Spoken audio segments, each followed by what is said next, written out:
રહ્યા છે કે જ્યાં કચ્છના વાગડ બાદ હવે ઉપલેટાની ધ્રુજી ધરા રાજકોટના ઉપલેટામાં સતત ભૂકંપના આંચકા અનુભવાઈ રહ્યા છે।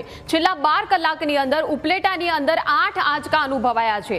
સવારે 6 વાગ્યાથી અત્યાર સુધીની જો સમયની વાત કરીએ તો 7 જેટલા ભૂકંપના આંચકા અનુભવવામાં આવ્યા છે। સતત ભૂકંપના આંચકા અનુભવાતા લોકોમાં પણ ભયનો માહોલ ફેલાયો છે। તો જેતપુર, ધોરાજી, ઉપલેટા અને આસપાસના ગ્રામીણ વિસ્તારોમાં ભૂકંપના આંચકા અનુભવાયા છે। ઉપલેટા અને જેતપુરની તમામ ખાનગી શાળાઓમાં રજા પણ જાહેર કરી દેવામાં આવી છે। તો કચ્છના વાગડ બાદ હવે ઉપલેટાની ધરા ધ્રુજી છે। રાજકોટના ઉપલેટામાં સતત ભૂકંપના આંચકા અનુભવાઈ રહ્યા છે। 12 કલાકમાં ઉપલેટાની અંદર 8 ભૂકંપના આંચકા અનુભવાયા છે। અને આજની જો વાત કરીએ, ફક્ત આજના દિવસની સવારે 6 વાગ્યાથી લઈને અત્યાર સુધીના સમયની જો વાત કરીએ તો 7 જેટલા ભૂકંપના આંચકા અનુભવાયા છે।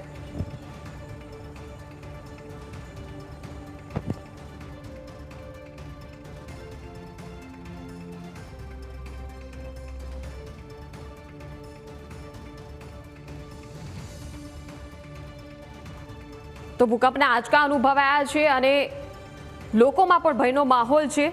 અને જે રીતે આખી સ્થિતિ જે જોવા મળી રહી છે, સતત ભૂકંપના આંચકા। અગાઉ કચ્છમાં ધરતી ધ્રુજી હતી અને હવે ઉપલેટા અને જેતપુરમાં ભૂકંપના આંચકા અનુભવાયા છે।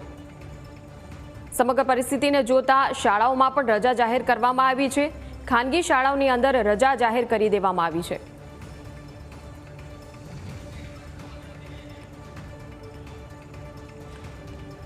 તો ભૂકંપના આંચકા સતત અનુભવાઈ રહ્યા છે। અગાઉ કચ્છમાં ધરા ધ્રુજી હતી, જો કે કચ્છમાં એક ફોલ્ટ લાઇન સક્રિય હોવાને કારણે અવારનવાર ભૂકંપના આંચકા અનુભવાતા રહે છે। પરંતુ ઉપલેટા અને જેતપુર બાજુ જ્યારે ભૂકંપના આંચકા અનુભવાયા છે, તીવ્રતાની જો આપણે વાત કરીએ કે આ ભૂકંપના જે આંચકા અનુભવાયા છે એ 3 પોઈન્ટની આસપાસની તીવ્રતા છે। અને અત્યાર સુધીમાં જે આંચકા અનુભવાયા છે તેની સંખ્યા વધારે છે, પરંતુ જે તીવ્રતા છે એ તીવ્રતા એ પ્રકારની નથી। 3.40ની તીવ્રતા સૌથી વધારે મેજર જે ભૂકંપનો આંચકો છે તેની જે તીવ્રતા છે એ 3.40ની છે। બાકી બધા જે ભૂકંપના આંચકા છે એ 3ની તીવ્રતાની નીચેના છે। એટલે આમ જોવા જઈએ તો આ બાબત જે છે ભૂકંપની, એની ગંભીરતા જે છે એ ઓછી છે, પરંતુ તેમ છતાં કેમ કે સતત આંચકા અનુભવાઈ રહ્યા છે એટલા માટે એક ભયનો માહોલ તો છે। અને તકેદારીના ભાગરૂપે તંત્ર જે છે એ એલર્ટ મોડમાં આવી ગયું છે અને ખાનગી શાળાઓમાં રજા જાહેર કરી દેવામાં આવી છે। પરંતુ આ જે સિલસિલો છે એ ગઈકાલ રાતથી શરૂ થયો હતો। ગઈકાલ રાતથી જ ભૂકંપના સતત આંચકા અનુભવાયા, ત્યારબાદ આખી રાત જે છે તે ભૂકંપના આંચકા અનુભવાયા હતા।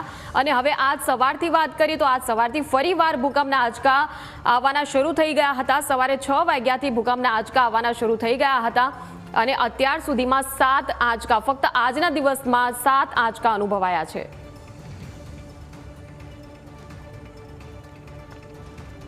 તો આ અંગે વધુ માહિતી આપશે અમારા સહયોગી દીપેન।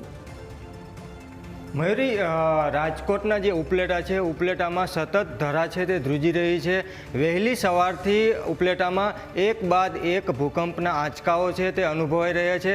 ગઈકાલ રાત્રે 8:45 વાગ્યે ઉપલેટામાં ભૂકંપનો જે પ્રથમ આંચકો છે તે આંચકો અનુભવાયો હતો। ત્યારબાદ સતત આજે સવારથી આંચકાઓ છે તે આવી રહ્યા છે। ગઈકાલ રાત્રે આંચકો આવ્યા બાદ ધરા છે તે રાત્રે ધ્રુજી હતી, ત્યારબાદ રાત્રિ દરમિયાન એક પણ આંચકો છે તે આવ્યો નહોતો। ત્યારે ઉપલેટામાં જે ભૂકંપના આંચકાઓ આવી રહ્યા છે, ક્યારે, કેટલા વાગ્યે કેટલા આંચકા આવ્યા, કેટલાની તીવ્રતાના આંચકા આવ્યા, તેને આપણે ગ્રાફિક્સના માધ્યમથી સમજવાનો પ્રયાસ કરીશું કે ભૂકંપનું જે કેન્દ્ર બિંદુ છે તે ઉપલેટાથી કઈ દિશામાં છે, કઈ તરફ છે। મહત્વનું છે કે આજે વહેલી સવારથી ઉપલેટામાં સતત આંચકાઓ છે તે અનુભવાઈ રહ્યા છે।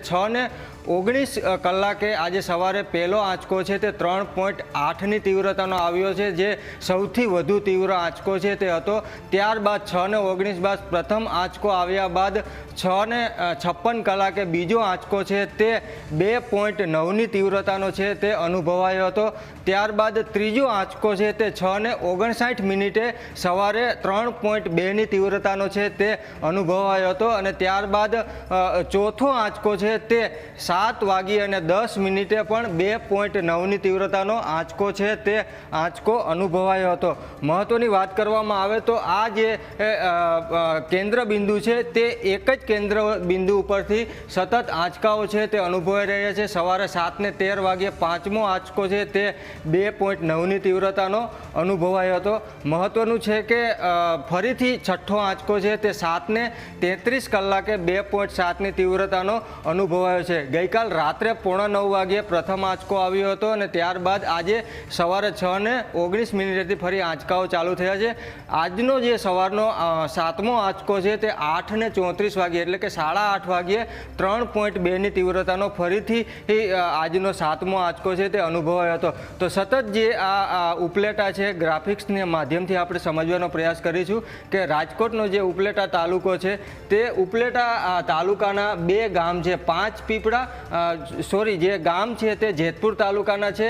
5 પીપળા અને લુણાગારી ગામ, આ 2 જે ગામો છે તે 2 ગામ છે તે મુખ્ય કેન્દ્ર બિંદુ આ આંચકાઓનું છે. આ 2 ગામ છે તે 2 ગામની વચ્ચેથી આ આંચકાઓ છે તે સતત અનુભવાઈ રહ્યા છે. સતત આંચકાઓને કારણે લોકોમાં પણ એક પ્રકારનો ભય છે તે જોવા મળી રહ્યો છે. જે સમગ્ર વિસ્તારની વાત કરવામાં આવે જે કેન્દ્ર બિંદુ છે તે ધોરાજી, ઉપલેટા અને જેતપુર આ જે 3 તાલુકાઓ છે તે 3 તાલુકાની વચ્ચે આવેલા આ 2 ગામ છે. 5 પીપળા અને લુણાગાર આ 2 ગામ વચ્ચેથી આંચકાઓ અનુભવાઈ રહ્યા છે. સતત 2.7થી લઈ અને 3.8 સુધીના આંચકાઓ છે તે અનુભવાઈ રહ્યા છે. કચ્છના ભચાઉ વાગડની વાત કરવામાં આવે તો વાગડ જે ફોલ્ટ લાઇન છે તે ફોલ્ટ લાઇનમાં સતત આંચકાઓ કચ્છમાં અનુભવાતા હોય છે. પરંતુ ઉપલેટામાં વાત કરવામાં આવે તો ઉપલેટામાં આ પ્રકારની ભૂકંપના સતત આંચકાઓ આવવાની જે ઘટના છે તે આ પ્રથમ ઘટના છે. અને આ જે કેન્દ્ર બિંદુ છે જેતપુર તાલુકાનું 5 પીપળા અને લુણાગાર ગામ ત્યાંથી આ કેન્દ્ર બિંદુ ભૂકંપનું છે અને ત્યાંથી સતત આંચકાઓ છે તે વહેલી સવારથી આવી રહ્યા છે. ગઈકાલ રાત્રે 8:45 વાગ્યે પ્રથમ આંચકો આવ્યો હતો અને ત્યારબાદ આજે વહેલી સવારે 6:19 ફરી સતત આંચકાઓ એક બાદ એક આવી રહ્યા છે. ત્યારે આ સમગ્ર બાબતે જે સિસ્મોલોજીકલ વિભાગ છે તે વિભાગ પણ સતત નજર રાખી રહ્યું છે. કેટલી તીવ્રતાના આંચકાઓ છે તે આવી રહ્યા છે, નવી કોઈ ફોલ્ટ લાઇન સક્રિય થઈ છે અથવા તો મેજર કોઈ ભૂકંપના આંચકાઓ આવવાની શક્યતા છે કે નહીં તે તમામ બાબતોને લઈને જે સિસ્મોલોજીકલ વિભાગ છે તે વિભાગ પણ નજર રાખી રહ્યું છે. પરંતુ હાલ જે આંચકાઓ આવી રહ્યા છે તેમની તીવ્રતા મેક્સિમમ 3.8 સુધીની છે. એટલે કે તીવ્રતા એટલી નથી જેટલી લોકોને અસર થાય છે. પરંતુ બિલકુલ.